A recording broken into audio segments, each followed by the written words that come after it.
I'm very excited to have you. Thank you so much and welcome again.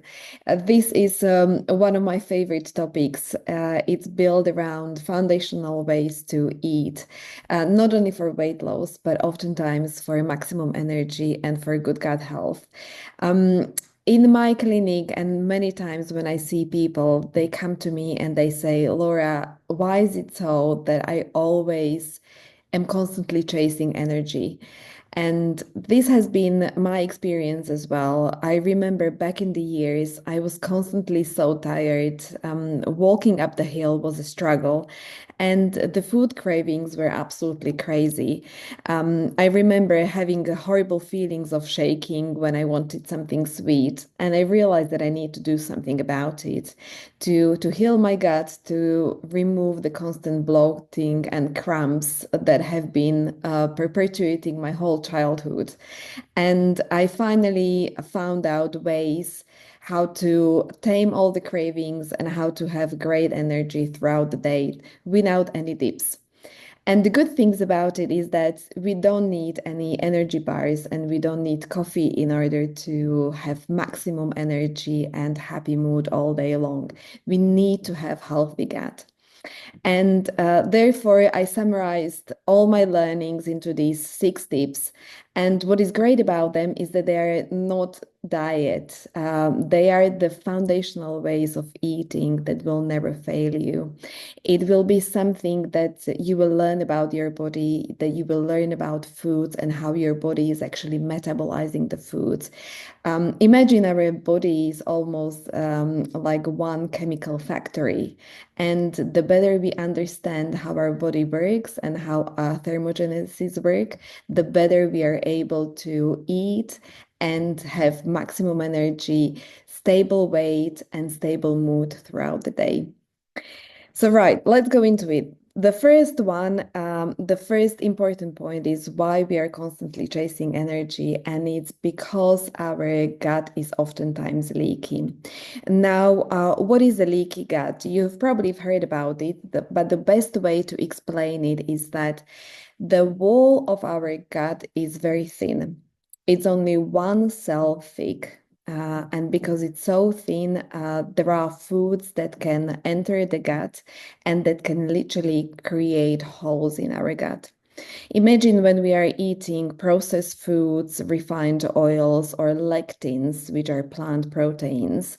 These foods can literally create holes in our gut. And when there are holes in our gut, the food can leak out. Our blood cells that are constantly surveying our body for possible pathogens and bacteria that they need to fight in order to keep us healthy. These white blood cells already sense the food that normally should have been digested and extracted for nutrients as something foreign. They start to attack it and they cause inflammation in our body. And the constant inflammation is basically a war which is happening in our gut. And when there is inflammation and all the white blood cells are concentrated in the gut to tame the inflammation, we of course cannot have energy that goes into our muscles. We cannot have energy that goes into brain. So we feel brain foggy, we feel low energy, and we gain weight. Blood sugar is what matters the most, and calories absolutely don't. Every time we eat food, our pancreas is releasing a hormone called insulin. And insulin is responsible for moving glucose into our cells. Our cells thrive in small amounts of glucose, in small amounts of energy, but not too much. But if the cells have too much glucose and too much insulin, they basically become satiated. They close and they say, no, I don't want too much. And they start to deposit the excess glucose into our fat cells. We need to eat resistant starches. And as their name suggests, resistant starches are resisting to us digesting them. The best examples of resistant starches are your potatoes and carrots and lentils and green broccoli and beans and peas. Basically, think vegetables in the whole possible form. This is your whole grain. Here I have buckwheat groats. and this is flour, processed flour. It's actually a buckwheat flour. These molecules from the whole buckwheat grains are full of fiber, are full of prebiotic starches, and are full of big sugar molecules that our body can use for energy and that is digested really slowly. But all of a sudden, when we have the flour, and these are your breads and your cookies and your pizzas and pastas, this gets released into the bloodstream really quickly. It rushes into the blood almost as a sugar. So even though it doesn't stay sweet, for our body is the same, it is completely digested as a sugar. So eat whole grains and remove flour from your foods as much as you can. There is a very important tip in terms of making and converting foods into resistant starches, and it applies for potatoes, mostly for potatoes, but also for rice and for carrots and for beetroots as well. We need to cook the potatoes and cool them down before eating them. The cooling down process is extremely important because it changes the molecule of the food. And from it being sugar, when it's cooked, it becomes a resistant starch. And the more we repeat the process, the more we create resistant starch of it. So cool down and then reheat. Again, cool down and reheat. And if you have time and repeat the process more, the more potent resistant starch we create. Tip number 2, eat for your microbiome, not for your tank. Think fiber with every single meal that we eat. We have a fiber which is soluble and we have fiber which is insoluble. The soluble fiber dissolves in the water, and the insoluble fiber creates a gel in our intestines. When it creates a gel, it slows down digestion. It also regulates the blood sugar, and very importantly, it helps us feel full. Fiber is present in every food, in every vegetable, in every fruit. Think of your celeries and carrots and apples.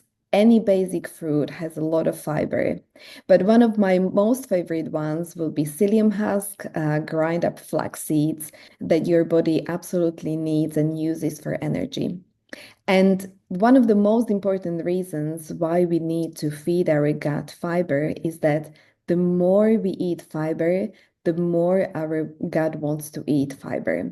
So you will notice that you will naturally crave healthy foods and less the processed foods, less sugary foods.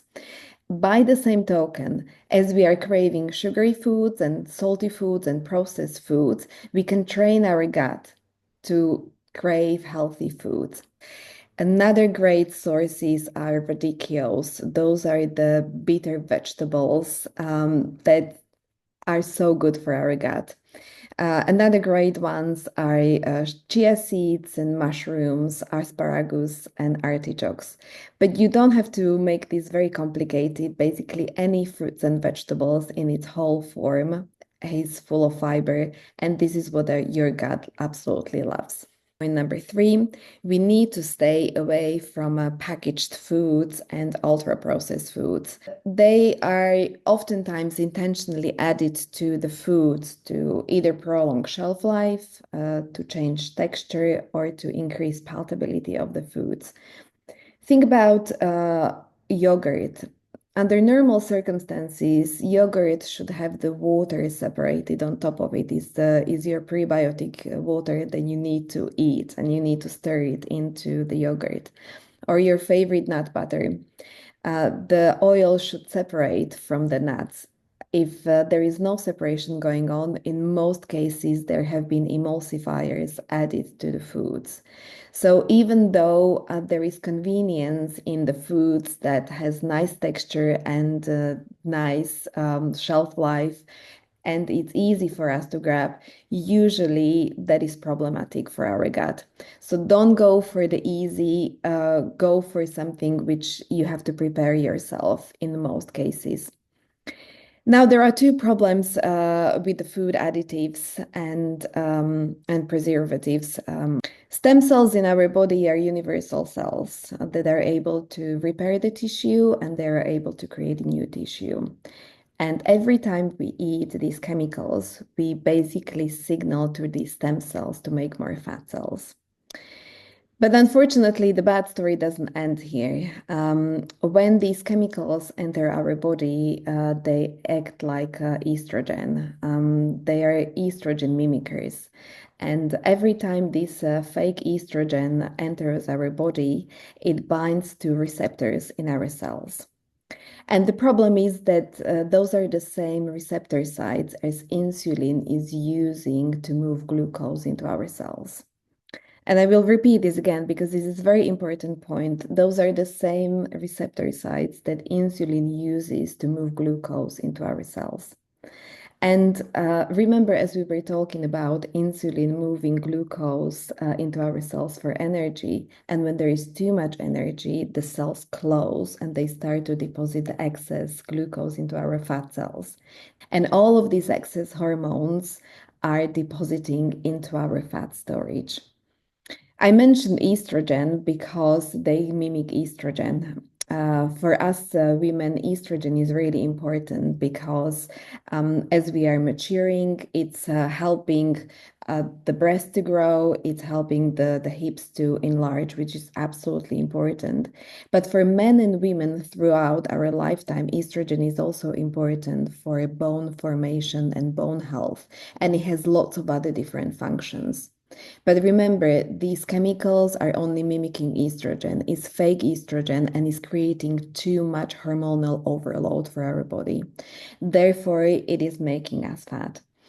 And it's very maddening and ironical at the same time that we see foods that are labeled as low sugar and low calorie and diet foods, whereas what is actually happening is that these foods are making us fat. And this has been documented in many books and many resources and clinical studies. Obesogens are present everywhere, unfortunately, not only in food, but also in environment and in our cleaning products. The good news is that to some extent, our body can get rid of toxins that is present in pollution and also in food. And we need to support our body to detoxify regularly.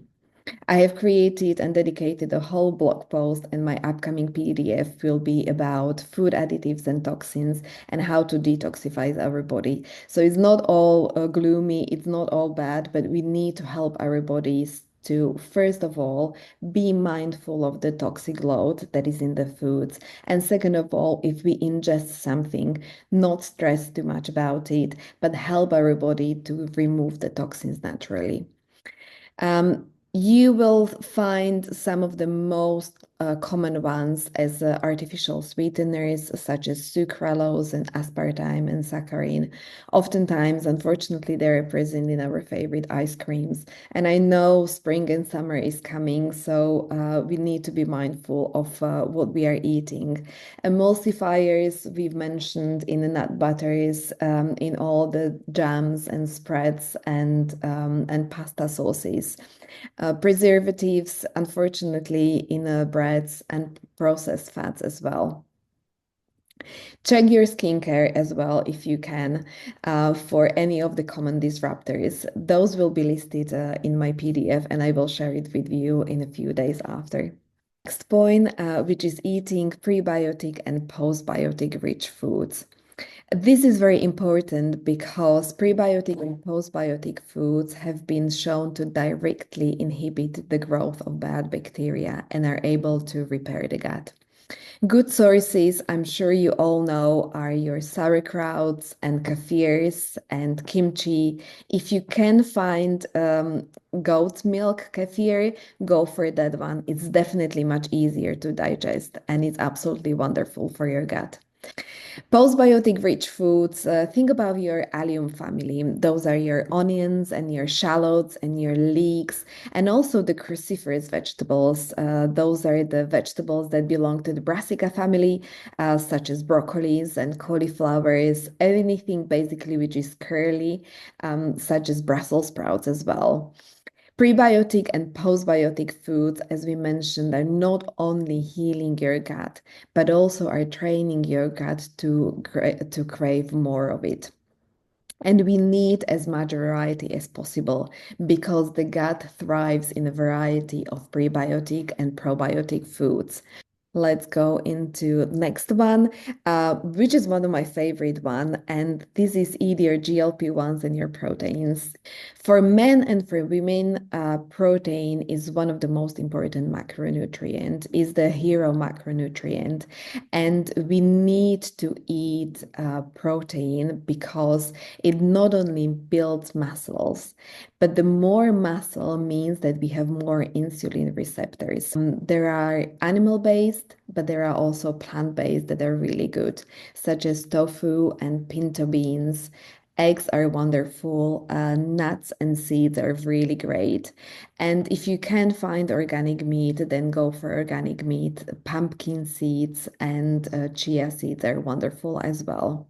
And the last point is to chew your food well. When we are chewing our food, we slow down, we become mindful about chewing. So ideally, eat your food away from screens. Focus on what you're eating, and this is going to signal into your brain much faster that you are full. Second is that if we are eating food, we are releasing digestive enzymes. And these digestive enzymes are very important because they break down the food that we are eating and it's helping us to digest food. It is literally preventing any undigested lumps or big proteins particles to enter our gut and create either inflammation or cramps or bloating.